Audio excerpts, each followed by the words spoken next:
रावल है।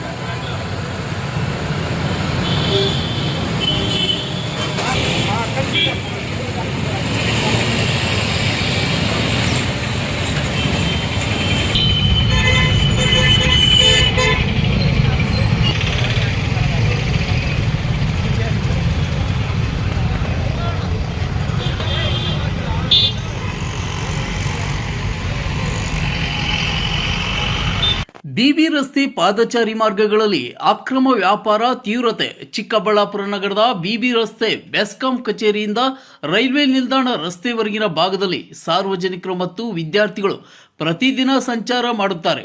ಜೊತೆಗೆ ಈ ಪ್ರದೇಶದಲ್ಲಿ ವಾಹನ ದಟ್ಟಣೆ ದಿನದಿಂದ ದಿನಕ್ಕೆ ಹೆಚ್ಚುತ್ತಿದೆ. ಆದರೆ ಪಾದಚಾರಿ ಮಾರ್ಗಗಳನ್ನು ಹೋಟೆಲ್ ವ್ಯಾಪಾರಿಗಳು ಮತ್ತು ಅಕ್ರಮ ಮಾರಾಟಗಾರರು ಸಂಪೂರ್ಣವಾಗಿ ಕಬಳಿಸಿರುವುದರಿಂದ ಪಾದಚಾರಿಗಳಿಗೆ ನಡುವ ರಸ್ತೆಗಳಲ್ಲಿ ಓಡಾಟ ಮಾಡಬೇಕಾದ ಅನಿವಾರ್ಯತೆ ಎದುರಾಗಿದೆ. ಈ ಭಾಗದಲ್ಲಿ ಅಪಘಾತಗಳ ಅಪಾಯ ಹೆಚ್ಚಾಗಿದ್ದು ಪಾದಚಾರಿಗಳಿಗೆ ಯಾವುದೇ ಸುರಕ್ಷತೆ ಇಲ್ಲದ ಪರಿಸ್ಥಿತಿ ನಿರ್ಮಾಣವಾಗಿದೆ.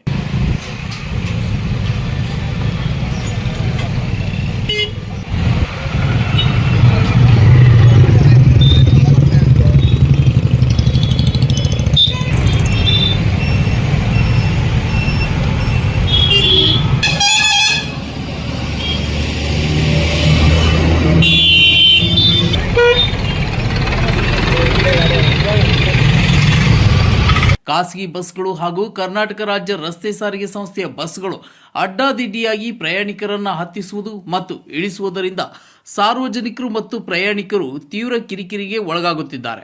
ಜಿಲ್ಲಾ ಕೇಂದ್ರವಾಗಿದ್ದು ಈಗ ರಸ್ತೆಗಳಲ್ಲಿ ಮಧ್ಯಭಾಗದಲ್ಲಿ ಅಂದರೆ ರಸ್ತೆಗಳಿಗೆ ಬಂದು ಇವತ್ತು ಹೋಟೆಲ್ಗಳನ್ನು ಬಂಡಿಗಳಲ್ಲಿ ಇಟ್ಕೊಂಡು ವ್ಯಾಪಾರ ಮಾಡ್ತಕ್ಕಂಥದ್ದು ಇವತ್ತು ನಾವು ನೋಡ್ತಾ ಇದ್ದೀವಿ. ಅದು ತಿರುವುಗಳಿರ್ತಕ್ಕಂಥ ಕಡೆನೇ ಇವತ್ತು ಹೆಚ್ಚಾಗಿ ಹೋಟೆಲ್ ಅಂಗಡಿಗಳನ್ನು ಇಟ್ಕೊಂಡು ವ್ಯಾಪಾರ ಮಾಡ್ತಕ್ಕಂಥದ್ದು ಅದು ಮಧ್ಯಾಹ್ನ ಬೆಳಗ್ಗೆ ಮತ್ತು ಸಂಜೆ ಕಾಲ ನಡೀತಾ ಇದೆ. ಆದರೆ ವೆಹಿಕಲ್ಲಿಂದ ಗಾಡಿಗಳಲ್ಲಿ ಬರ್ತಕ್ಕಂಥವ್ರಿಗೆ ಆ ಸಂದರ್ಭದಲ್ಲಿ ಆ ಜಾಗದಲ್ಲಿ ಗಾಡಿಗಳಲ್ಲಿ ಮುಂದಕ್ಕೆ ಪಾಸ್ ಆಗೋದಕ್ಕೆ ಕೂಡ ಜಾಗ ಸಿಗೋದಿಲ್ಲ. ಇದರಿಂದ ಆಕ್ಸಿಡೆಂಟ್ ಆಗುವಂಥ ಸಂದರ್ಭಗಳು ಕೂಡ ಹೆಚ್ಚಾಗಿ ನಡೆದಿದೆ, ಆಗಿದೆ ಈಗಾಗಲೇ. ಮತ್ತು ಅವರು ತಿಂಡಿ ತಿನ್ನೋಕೆ ಹೋದಂಥವರು ವಾಹನಗಳಲ್ಲಿ ಹೋಗ್ತಕ್ಕಂಥವ್ರು ಅವರು ಕೂಡ ರಸ್ತೆ ಮಧ್ಯದಲ್ಲೇ ಗಾಡಿಗಳು ನಿಲ್ಸ್ಕೊಂಡು ತಿಂಡಿ ತಿಂತಕ್ಕಂಥದ್ದು ಕೂಡ ನಾವು ನೋಡಿದ್ದೀವಿ. ಹಾಗಾಗಿ ಇದಕ್ಕೆ ಸಂಬಂಧಪಟ್ಟಂಗೆ ನಗರಸಭೆ ಆಗಿರ್ಬೋದು ಅಥವಾ ಫುಡ್ ಕಂಟ್ರೋಲರ್ ಆಗಿರ್ಬೋದು ಅಥವಾ ಟ್ರಾಫಿಕ್ ಪೊಲೀಸ್ ಇನ್ಸ್ಪೆಕ್ಟರ್ ಆಗಿರ್ಬೋದು ಇವರೆಲ್ಲನೂ ಕೂಡ ಅವ್ರಿಗೆ ಸೂಕ್ತವಾದ ಮಾರ್ಗದರ್ಶನ ಕೊಡೋದ್ರ ಮುಖಾಂತರ ಆರೋಗ್ಯದ ಕೆಡುಕಿಗಾಗಿ ಅರಿವನ್ನು ಮೂಡಿಸೋದ್ರ ಮುಖಾಂತರ ಅವ್ರಿಗೆ ನಗರಸಭೆಯವರು ಅವ್ರಿಗೆ ನೋಟಿಸನ್ನು ಕೊಟ್ಟು ಹಂಗೆ ಹೋಟೆಲ್ ಮಳಿಗೆಗಳಲ್ಲೇ ವ್ಯಾಪಾರ ಮಾಡಬೇಕು, ರಸ್ತೆಗಳಲ್ಲಿ ವ್ಯಾಪಾರ ಮಾಡಬಾರ್ದು ಅನ್ನೋಂಥ ಎಚ್ಚರಿಕೆಯನ್ನು ಸಂಬಂಧಪಟ್ಟ ಇಲಾಖೆಗಳು ಕೊಡಬೇಕಂತ ನಾನು ನಿಮ್ಮ ಮೂಲಕ ಗೊತ್ತಾಗ್ತದೆ. ಇವತ್ತು ಫುಡ್ ಆಚೆ ಮಾಡೋದ್ರಿಂದ ರಸ್ತೆಗಳಲ್ಲಿ ಇರ್ತಕ್ಕಂಥ ಧೂಳು ವೆಹಿಕಲ್ಸ್ ಹೋಗೋಂಥ ಸಂದರ್ಭದಲ್ಲಿ ಧೂಳು ಯಥೇಚ್ಛವಾಗಿ ಎದ್ದೇಳುತ್ತೆ. ಈ ಧೂಳು ಬಂದು ಈ ತಿಂಡಿ ತಿನಿಸಿನ ಮೇಲೆ ಕುತ್ಕೊಂಡಾಗ ಆ ತಿಂಡಿ ತಿಂತಕ್ಕಂಥವ್ರ ಮೇಲೆ ಅತ್ಯಧಿಕವಾಗಿ ದುಷ್ಪರಿಣಾಮ ಬೀರೋದ್ರಿಂದ ಅವರ ಆರೋಗ್ಯ ಕೆಡ್ತಕ್ಕಂಥ ಅನೇಕ ಸಂದರ್ಭಗಳು ಇರೋದ್ರಿಂದ ವಾಣಿ ಚಿತ್ರಮಂದಿರದ ಮುಂಭಾಗ ಮತ್ತು ಬೆಸ್ಕಾಂ ಕಾಂಪೌಂಡ್ ಬಳಿ ಪಾದಚಾರಿ ಮಾರ್ಗಗಳನ್ನು ವ್ಯಾಪಾರಸ್ಥರಿಂದ ಕಬಳಿಕೆಯಾಗಿದ್ದು ವಾಹನಗಳನ್ನು ಅಡ್ಡಾದಿಡ್ಡಿಯಾಗಿ ನಿಲ್ಲಿಸುವುದರಿಂದ ಸಂಚಾರ ಸಮಸ್ಯೆ ಮತ್ತಷ್ಟು ಉಲ್ಬಣಗೊಂಡಿದೆ. ಬೆಸ್ಕಾಂ ಕಚೇರಿಯ ಎದುರು ಖಾಸಗಿ ಕಟ್ಟಡದಲ್ಲಿ ಬಾಡಿಗೆ ಸ್ಥಳ ಲಭ್ಯವಿದ್ದರೂ ಕೆಲವರು ರಸ್ತೆ ಬದಿಯ ಪಾದಚಾರಿ ಮಾರ್ಗದಲ್ಲಿ ತಿಂಡಿ ಬಂಡಿ ಇಟ್ಟು ಟೇಬಲ್ ಚೇರ್ ಬಳಸಿ ಪಾದಚಾರಿ ಮಾರ್ಗವನ್ನು ಸಂಪೂರ್ಣ ತಡೆದಿದ್ದಾರೆ. ಇನ್ನು ಇವತ್ತು ಮಾಡೋಣ ಅಂತ ಹೇಳಿದ್ರು, ಆದರೆ ಇವತ್ತು ಯಾಕೋ ಬಂದಿಲ್ಲ. ಮೇಡಮ್ ಎಲ್ಲೆಲ್ಲಿ ಜಾಮ್ ಆಗ್ತಿದೆ ಮೇಡಮ್? ನಮಗೆ ಅದೇ ಪೋಸ್ಟ್ ಆಫೀಸ್ ಪಕ್ಕ ಆ ಹೋಟ್ಲು ಮತ್ತೆ ಇವರೆಲ್ಲ ಬಿಬಿ ರೋಡಲ್ಲಿ ಫುಲ್ಲು ಅಲ್ಲಿಂದ ಹಾಕ್ಕೊಳ್ತಾರೆ. ಏನು ಮಾಡೋದು ಹೇಳಿದ್ರೇನು ಒಬ್ಬರು ಇಟ್ಕೊಂಡು ಟ್ರಾಫಿಕ್ ಇಲ್ದಿರ ನೋಡ್ಕೊಳ್ಳಿ ಅಂದರೆ ನಾವು ಇರೋರ್ಗೂ ಸ್ವಲ್ಪ ನೋಡ್ಕೊತಾರೆ, ಆಮೇಲೆ ಇಟ್ಬಿಡ್ತಾರೆ. ಎಷ್ಟು ಅಂತ ಹೇಳೋದು ನಾವು ಹೇಳ್ತಾನೆ ಹೋಗೋವಾಗ ಬರೋವಾಗ ಒಂದು 10 ಸಲ ಹೇಳ್ಕೊಂಡು ಹೋಗ್ತೀನಿ ನಾನು. ಅದನ್ನಂತೂ ವಾಹನೇ ಮಾಡ್ತಿಲ್ಲ.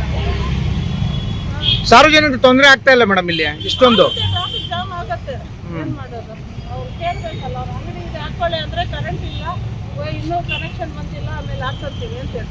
ಇದರಿಂದ ಜನಸಾಮಾನ್ಯರ ಪ್ರತಿದಿನದ ಸಂಚಾರ ಸಮಸ್ಯೆಗೆ ಗುರಿಯಾಗಿದೆ.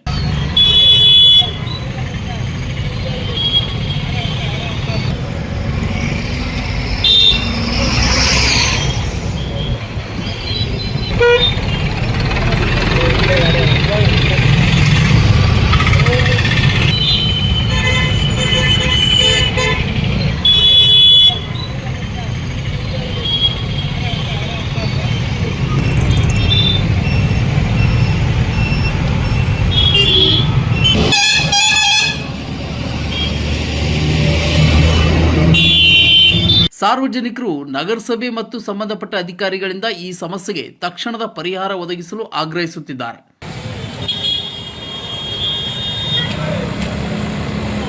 ಉಮಾಶಂಕರ್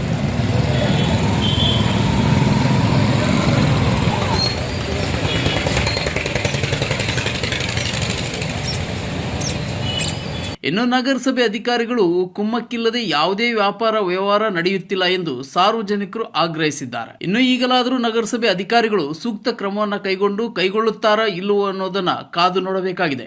ಸುಧಾ ವೆಂಕಟೇಶ್.